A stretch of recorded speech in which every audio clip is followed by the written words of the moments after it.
देखिए कुछ यूट्यूबर जो होते हैं वो आपको फोटो के थ्रू समझाएंगे, और जब उनके पास आप काम सीखने के लिए जाएंगे तो वहां भी आपको फोटो से समझाएंगे, और बाद में आपका एक फोटो खींच के आपको भेज देंगे। हेलो दोस्तों, कैसे आप सब लोग? उम्मीद करते हैं आप सब लोग अच्छे होंगे। तो जैसा कि मेरे पीछे आप देख पा रहे हैं, 2 फोटो इधर और 2 फोटो इधर।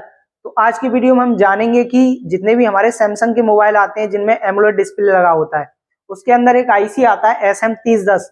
वो आईसी जो हमारा होता है वो बैकलाइट प्लस ग्राफिक्स दोनों के लिए काम करता है। तो उसी आईसी के बारे में इस वीडियो में हम बात करेंगे और आपको समझाएंगे स्टेप बाय स्टेप किस तरीके से वो आईसी काम करती है। तो मेरे पीछे देख पा रहे हैं कुछ फोटो मैंने यहाँ पर लगाए हुए हैं। इन फोटो के जरिए से आपको बताऊंगा कि किस तरीके से आपको इस आईसी को अपने मदरबोर्ड के अंदर आइडेंटिफाई करना होता है, पहचानना होता है। एक छोटा सा आईसी मिलेगा जिसका नाम होता है हमारा SM3010।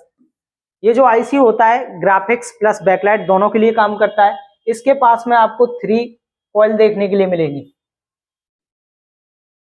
देखिए ये 3 कॉइल आपको इस आईसी के पास देखने के लिए मिलेंगी, जिसमें एक कॉइल हमारा बैकलाइट और दूसरा कॉइल हमारा ग्राफिक्स और तीसरा जो कॉइल होता है वो ग्राफिक्स की जो माइनस की सप्लाई होती है उसको बनाने के लिए लगे हुए होते हैं। तो चलिए कुछ और फोटो से मैं आपको समझाता हूँ।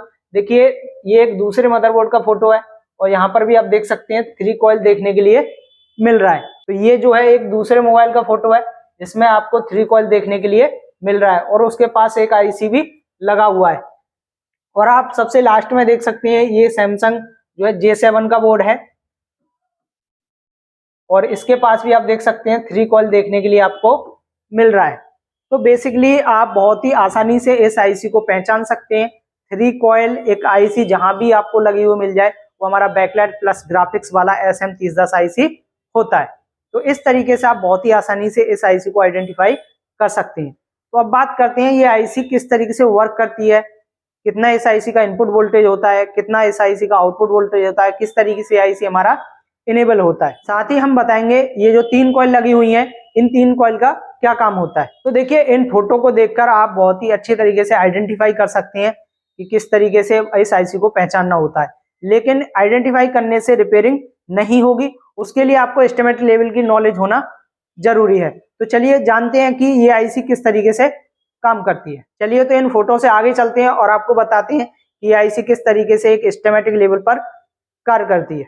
देखिए यहाँ पे देख सकते हैं मैंने आपके लिए कुछ और फोटो निकाले हुए हैं। यहाँ पर मैं आपको सबसे पहले बेसिक नॉलेज देता हूँ, उसके बाद मैं आपको एस्टिमेटिक लेवल पर लेके चलूंगा और वहां पर बहुत ही डीप समझाऊंगा कि ये आईसी किस तरीके से काम करती है। तो वीडियो को अंत तक जरूर देखें। अगर आपको हमारा वीडियो और पढ़ाने का तरीका अच्छा लगता है तो चैनल को सब्सक्राइब और वीडियो को लाइक जरूर करें, जिससे आने वाले वीडियो की नोटिफिकेशन आपको सबसे पहले मिल सके। तो जैसा कि आप देख पा रहे हैं ये मैंने एक सीपीयू का फोटो लिया है और आप देख सकते हैं ये एक पावर आईसी है और ये एक हमारा जो है डिस्प्ले कनेक्टर होता है। और आप देख सकते हैं ये एक आईसी है SM3010 आईसी जो कि हमारी डिस्प्ले और बैकलाइट दोनों के लिए काम करता है। और यहाँ पे देख सकते हैं ये हमारा एक DC टू DC यानी चार्जिंग आईसी है। तो चलिए इसके जरिए से मैं आपको बहुत ही अच्छे से समझाने की कोशिश करता हूँ। तो देखिए जब भी आप अपने मोबाइल में यहाँ पर डिस्प्ले कनेक्ट करते हैं तो डिस्प्ले जैसे ही कनेक्ट करेंगे तो सीपीयू से एक लाइन यहाँ पर जुड़ी होती है जो कि होती है डिडक्शन की लाइन।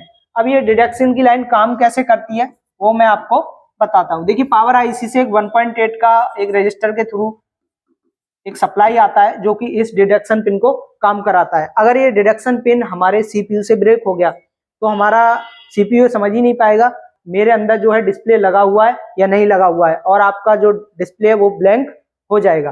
तो चलिए उसके बाद समझते हैं ये आईसी किस तरीके से काम करेगी। उसके बाद देखिए ये जो हमारा DC टू DC आईसी होता है इससे एक सप्लाई हमारी SM3010 आईसी को आता है और ये जो सप्लाई होता है इस आईसी का इनपुट वोल्टेज होता है और उसके बाद यही सप्लाई जो होता है इस कॉइल के थ्रू हमारे इस आईसी में इन होता है जो कि होता है हमारे बैकलाइट के लिए। और उसके बाद दूसरा एक और सप्लाई हमारा इस कॉइल के थ्रू इस आईसी से जुड़ता है जो कि होता है ग्राफिक्स के लिए।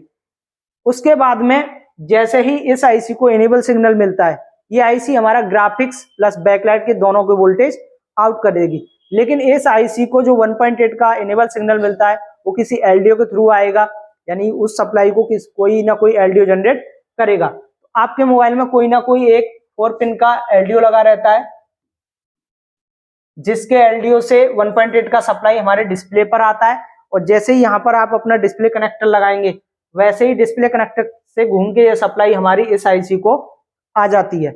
जैसे ही इस आईसी को 1.8 का सप्लाई मिलता है तो देखिए उसके बाद ये आईसी हमारा 2 सप्लाई यहाँ से आउट करेगी जो कि हमारे डिस्प्ले के लिए आती है। एक सप्लाई तो हमारी होती है प्लस में और एक सप्लाई होती है हमारे माइनस में। देखिए ये सप्लाई कितने वोल्ट की होती है मैं आपको स्कीमेटिक लेवल पर जब समझाऊंगा तो वहां एक्सप्लेन करूंगा। देखिए उसके बाद में एक और हमारा इनेबल सिग्नल इस आईसी को आता है, तो यहाँ से हमारा बैकलाइट का वोल्टेज आउट हो जाता है जो कि हमारे डिस्प्ले पर आता है। और बेसिकली कुछ लोगों को पता होगा ये जो वोल्टेज होता है ये 7.3 वोल्ट का होता है। इतने ही वोल्ट पर हमारा जो एमुलेट का डिस्प्ले का बैकलाइट होता है वो काम करता है। तो देखिए ये तो हुई एक बेसिक नॉलेज, क्योंकि फोटो से आप केवल इतना ही समझ सकते हैं। अगर आपको एडवांस लेवल पर इसके बारे में नॉलेज चाहिए तो उसके लिए आपको स्कीमेटिक लेवल की नॉलेज होनी चाहिए, जो कि हम आगे वीडियो में आपको बताएंगे। और साथ ही साथ इस आईसी का प्रैक्टिकल भी होना चाहिए कि किस तरीके से आईसी इनेबल करती है और किस तरीके से वोल्टेज को आउट करती है। देखिए इस आईसी के बारे में, एक एक लाइन के बारे में, एक एक वोल्टेज के बारे में, एक एक सिग्नल के बारे में जब आपको प्रॉपर नॉलेज होगी तभी आप एक अच्छे लेवल पर इस आईसी पर काम कर पाएंगे। देखिए कुछ यूट्यूबर जो होते हैं वो आपको फोटो के थ्रू समझाएंगे और जब उनके पास आप काम सीखने के लिए जाएंगे तो वहां भी आपको फोटो से समझाएंगे और बाद में आपका एक फोटो खींच के आपको भेज देंगे और आपका कोर्स कंप्लीट हो जाता है। देखिए और जब आप अपनी वर्कशॉप पर कार्य करते हैं यानी किसी भी सेट को लेकर बैठते हैं और जब उस पर चेक करते हैं तो आपको वहां पर कुछ भी सिग्नल वोल्टेज के बारे में समझ में नहीं आता है। फिर आपको पता लगता है कि जिस इंस्टीट्यूट से आपने जो है काम सीखा है उसने हमारे साथ फ्रॉड कर दिया। देखिए फोटो से आप पढ़े हैं और वही फोटो आपके दिमाग में घूमते रहते हैं, लेकिन वो फोटो से आप रिपेयरिंग नहीं कर पाएंगे। मैं फिर से आपको समझा रहा हूँ, इन फोटो और वीडियो के चक्कर में ना ही पढ़े तो बेटर होगा। देखिए जरूरी नहीं है कि जिस आईसी पर जिस फोटो से मैं आपको समझा रहा हूँ वही मोबाइल आपके पास रिपेयरिंग के लिए आए। अगर आपने इस आईसी के बारे में प्रॉपर नॉलेज, डीप लेवल पर नॉलेज, एक बार स्कीमेटिक लेवल पर नॉलेज इसके बारे में आपने ले लिया, अगर ये किसी भी सेट में आईसी लगी हुई आ जाए तो आप इस आईसी पर बहुत ही आसानी से काम कर सकते हैं। और हमारा सेंटर आपको इसी तरीके से रिपेयरिंग कराता है, यानी कि बहुत ही डीप नॉलेज कराएगा एक एक आईसीओ के बारे में, एक एक कंपोनेंट के बारे में, एक एक वोल्टेज के बारे में, एक एक सिग्नल के बारे में। देखिए चाहे वो प्रैक्टिकल लेवल पे हो, चाहे वो स्कीमेटिक लेवल पर हो, चाहे वो हार्डवेयर लेवल पे हो, चाहे वो सॉफ्टवेयर लेवल पे हो, तो आपको जब तक एक एक लाइन वोल्टेज के बारे में प्रॉपर नॉलेज नहीं होगी आप काम नहीं कर सकते। तो चलिए इस आईसी के स्कीमेटिक डायग्राम पर चलते हैं जो हमने अपने हाथों से खुद ड्रॉ किया है और उसमें आपको बताएंगे कि किस तरीके से आईसी काम करती है। तो जैसा कि आप मेरे पीछे देख पा रहे हैं एक एडवांस लेवल पर आईसी का डायग्राम है, तो इसी से आपको समझाऊंगा कि ये आईसी प्रॉपर तरीके से कैसे कार्य करती है। तो चलिए वीडियो को स्टार्ट करते हैं। तो देखिए सबसे पहले जब आप किसी भी सेट पर काम करते हैं तो आपको सबसे पहले ये पता होना चाहिए कि हमको स्टार्टिंग कहाँ से करनी है, चेकिंग कहाँ से करनी है। तो सबसे पहले आपको जो है डिस्प्ले कनेक्टर से चेक करना होगा। तो डिस्प्ले कनेक्टर में क्या चेक करना है सबसे पहले वो आपको बताता हूँ। देखिए सीपीयू से एक लाइन आती है हमारी जो कि डिस्प्ले कनेक्टर पर जुड़ी होती है, जो कि होती है हमारे एलसीडी डिडक्शन की लाइन। अब ये एलसीडी डिडक्शन की जो लाइन होती है ये काम कैसे करती है वो मैं आपको बताता हूँ। देखिए पावर आईसी के एलडीओ से एक 10 किलो ओम का रजिस्टर लगा के एक सप्लाई हमारे इस लाइन पर पुल अप की जाती है जो कि 1.8 वोल्ट की होती है। ये सप्लाई जब तक इस लाइन पर नहीं आएगी ये लाइन वर्क नहीं करेगी। ये लाइन ये पहचान ही नहीं पाएगी कि मेरे अंदर डिस्प्ले लगा हुआ है या नहीं लगा हुआ।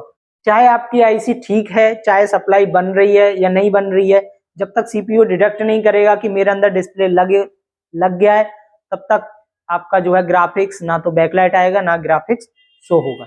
तो चलिए उसके बाद जानते हैं ये आईसी किस तरीके से काम करती है। देखिए उसके बाद हमारे डिस्प्ले कनेक्टर पर दो सप्लाई और आती हैं। एक तो होती है हमारे 1.8 वोल्ट की और दूसरी सप्लाई होती है हमारे 3.0 वोल्ट की। ये दोनों सप्लाई हमारे किसी ना किसी एलडीओ से आती हैं। तो चलिए जानते हैं ये एलडीओ से किस तरीके से सप्लाई बनती है। तो देखिए आपके मोबाइल में एक 4 पिन का एक एलडीओ लगा होगा जो कि आपका 1.8 सप्लाई बनाएगा। देखिए उसके बाद आपका एक और दूसरा 4 पिन का एलडीओ उसी के पास मिलेगा जो कि 3.0 वोल्ट की सप्लाई बनाएगा। तो चलिए जानते हैं किस तरीके से 1.8 और 3.0 वोल्ट बनते हैं। देखिए ये जो एलडीओ है इसका जो इनपुट सप्लाई होता है वो 2.0 वोल्ट होता है। ये जो वोल्टेज होता है ये एक हायर एलडीओ की सप्लाई होती है जो कि पावर आईसी से आती है। ये जो हायर एलडीओ की सप्लाई होती है इस एलडीओ का जो है इनपुट सप्लाई बनता है और उसके बाद में CPU से 1.8 की सप्लाई इस LDO के लिए मिलेगी और ये LDO एक्टिव हो जाएगा और इसका जो आउटपुट वोल्टेज होता है वो होता है 1.8 और वही 1.8 हमारे डिस्प्ले कनेक्टर पर आ जाता है, जो आगे जाके जो हमारा LCD ग्राफिक्स IC होता है उसका इनेबल सप्लाई बनता है। तो उसके बाद जानते हैं ये LDO किस तरीके से काम करता है। देखिए इस LDO का जो वर्किंग सप्लाई होता है वो होता है हमारा वोल्टेज सिस्टम का सप्लाई यानी VSYS। अगर क्वालकॉम चिपसेट होगा तो यहाँ पर VPH देखने के लिए मिलेगा। तो ये जो सप्लाई होता है ये हमारे 3.7 से 4.2 वोल्ट का होता है और जैसे ही यहाँ पर 3.7 से 4.2 वोल्ट का सप्लाई मिलेगा उसके बाद में CPU से एक 3.0 वोल्ट की इनेबल सप्लाई इस LDO को आती है और उसके बाद ये LDO एक्टिव हो जाएगा और यहाँ से आउट होगा हमारा 3.0 वोल्ट जो कि हमारे डिस्प्ले कनेक्टर पर आपको देखने के लिए मिलेगा। जैसे ही ये दोनों सप्लाई यहाँ पर मिल जाएंगी उसके बाद बताते हैं किस तरीके से IC काम करता है। देखिए जैसे ही आप अपने मोबाइल में बैटरी कनेक्ट करते हैं तो हमारा जो DC टू DC यानी चार्जिंग IC होता है वो एक्टिव होता है और जैसे ही ये चार्जिंग IC एक्टिव हो जाता है तो वोल्टेज सिस्टम का सप्लाई एक सीधा हमारा इस IC को मिलता है जो कि इस IC को वर्किंग सप्लाई देता है और उसके बाद यही जो वोल्टेज सिस्टम का सप्लाई है एक कॉइल के थ्रू हमारा इस IC में आता है और अगेन जो एक सप्लाई होता है वोल्टेज सिस्टम का दूसरी कॉइल से होके हमारा इस IC में आ जाता है। तो एक कॉइल तो यहाँ पर हमारा बैकलाइट के लिए काम करती है और एक कॉइल हमारा ग्राफिक्स के लिए काम करती है। देखिए जो फर्स्ट अगर हमारा वोल्टेज सिस्टम का सप्लाई इस कॉइल के थ्रू हमारे इस IC में मिलेगा तो हमारा जो ग्राफिक्स का जो वोल्टेज होता है जो कि होता है हमारा 4.6 वोल्ट का, जिसका नाम जो होता है VDD LCD LVDD, ये जो वोल्टेज की कोडिंग होती है जो कि आपको स्कीमेटिक लेवल पर देखने के लिए मिलेगी। ये जो सप्लाई होती है ये सप्लाई हमारे 4.6 वोल्ट की होती है जो कि प्लस में होती है। ये सप्लाई हमारा जैसे ही वोल्टेज सिस्टम का सप्लाई कॉइल पर मिलेगा वैसे ही ये सप्लाई बन के हमारा इधर आ जाता है। ध्यान रखें यहाँ पर डिस्प्ले कनेक्ट होना चाहिए, ठीक है। उसके बाद में देखिए 1.8 का सिग्नल हमारा जो है इस IC को जाता है। उसके बाद जैसे ही इस IC के लिए 1.8 का सिग्नल मिलेगा वैसे ही ये जो कॉइल है जो तीसरी कॉइल थी जो कि ग्राउंड के साथ अटैच होती है, इस कॉइल का जो यूज होता है ये माइनस की सप्लाई के लिए होता है। जैसे ही इस IC के लिए 1.8 मिलेगा वैसे ही यहाँ से एक माइनस का सप्लाई आउट होगा जो कि हमारे डिस्प्ले कनेक्टर पर आता है। ये सप्लाई होता है हमारा 4.4 वोल्ट का माइनस में।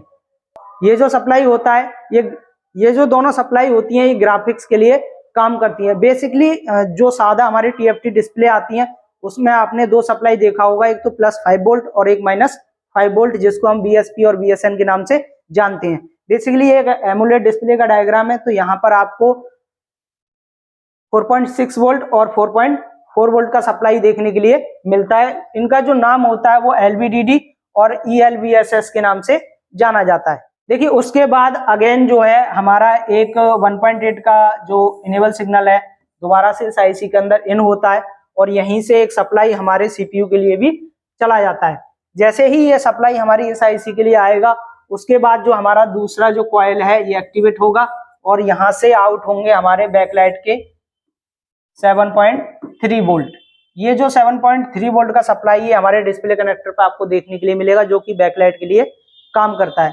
और एक और इम्पोर्टेंट सूचना मैं यहाँ पर आपको बताना चाहूंगा, अगर देखिए इसमें से अगर बैकलाइट का वोल्टेज नहीं बना तो हमारा ग्राफिक्स का वोल्टेज भी नहीं बनेगा और अगर ग्राफिक्स का वोल्टेज नहीं बना तो बैकलाइट का वोल्टेज भी नहीं बनेगा, क्योंकि ये जो IC होती है ये एक दूसरे से मिलके काम करती है। इसमें से अगर कोई भी एक वोल्टेज मिसिंग हो गया तो हमारा जो डिस्प्ले है वो ब्लैंक हो जाएगा। देखिए इस लेवल पर आपको समझने के लिए थोड़ा सा बेसिक नॉलेज आपको होना चाहिए, जैसे बक क्या होता है, बूस्ट क्या होता है, LDOs क्या होते हैं, सिग्नल क्या होते हैं, जो हमारी सप्लाई होती है वो किस तरीके से बूस्ट होती है, किस तरीके से हमारा ग्राफिक्स का वोल्टेज बनता है, किस तरीके से हमारा बैकलाइट का वोल्टेज बनता है, किस तरीके से IC ऑन होती है। ये नॉलेज, ये बेसिक नॉलेज जब आपको होगी तभी आप एक सिस्टमैटिक लेवल पर काम कर पाएंगे। देखिए बहुत सारे यूट्यूबर हैं जो एक दूसरे को कॉपी पेस्ट करने में लगे हुए हैं, लेकिन असली रिपेयरिंग मैं आपको बता दूं बोर्ड पर ही होती है। जब आपके सामने बोर्ड होगा, मल्टीमीटर होगा, जब वोल्टेज डाल के उसमें आपको स्टेप बाय स्टेप चेकिंग करनी होगी, यह एक सही तरीका होता है किसी भी मोबाइल को रिपेयर करने का, जो कि हम अपनी प्रैक्टिकल क्लास में पर स्टूडेंट से उसके हाथ से ही कराते हैं। तो जैसा कि आप मेरे पीछे देख पा रहे हैं ये फोटो जो है जो हमने खुद डिजाइन किया हुआ है। इस फोटो को बनाने में थोड़ी मेहनत लगती है। बहुत सारे यूट्यूबर हैं जो 2 फोटो इधर से निकाल लेंगे, 2 फोटो इधर से निकाल लेंगे, तो उनसे पढ़ाना तो बहुत आसान है, कहीं से भी आप कॉपी पेस्ट कर लाओ फोटो को और उनसे पढ़ा दो। इस लेवल पर आपको सीखना है तो थोड़ी मेहनत करनी पड़ेगी। देखिए, अगर आप मोबाइल के फील्ड में आना चाहते हैं या किसी भी इंस्टीट्यूट में काम सीखने के लिए जाना चाहते हैं, तो सबसे पहले आपको ये पता होना चाहिए कि उस इंस्टीट्यूट का बैकग्राउंड क्या है, उस टीचर का बैकग्राउंड क्या है, उस टीचर का लेवल क्या है, या उस सेंटर से जितने भी स्टूडेंट पढ़े हैं उनके बारे में थोड़ा आपको नॉलेज होना चाहिए कि वो किस लेवल पर काम कर रहे हैं। ये सारी जानकारी आपको होना चाहिए, तभी आप उस सेंटर में अपना एडमिशन ले सकते हैं। देखिए, पैसा आपका है, समय आपका है, किसी के बहकावे में नहीं आए, किसी के झांसे में नहीं आए। आप जिस भी सेंटर में जा रहे हैं उसके बारे में थोड़ा सा रिसर्च करें, किसी भी प्रकार के फेक विज्ञापन और फेक रिव्यू के चक्कर में नहीं पड़े, क्योंकि सब ये पेड होता है, पैसा लगाया जाता है और वीडियो को आप तक पहुंचाया जाता है और उसमें आप फंस जाते हैं। देखिए, जीके इंस्टीट्यूट पिछले 19 सालों से मोबाइल के फील्ड में जुड़ा हुआ है और आपको बेहतर सेवाएं दे रहा है। अगर आप जीके इंस्टीट्यूट का हिस्सा बनना चाहते हैं और सीखना चाहते हैं ऑफलाइन या ऑनलाइन मोबाइल रिपेयरिंग का कोर्स, तो दिए हुए नंबर पर कॉल कर सकते हैं या हमें इस नंबर पर व्हाट्सएप कर सकते हैं। सारी जानकारी आपके व्हाट्सएप नंबर पर सेंड कर दी जाएगी। तो मिलते हैं ऐसे किसी नेक्स्ट टॉपिक के साथ, तब तक के लिए धन्यवाद।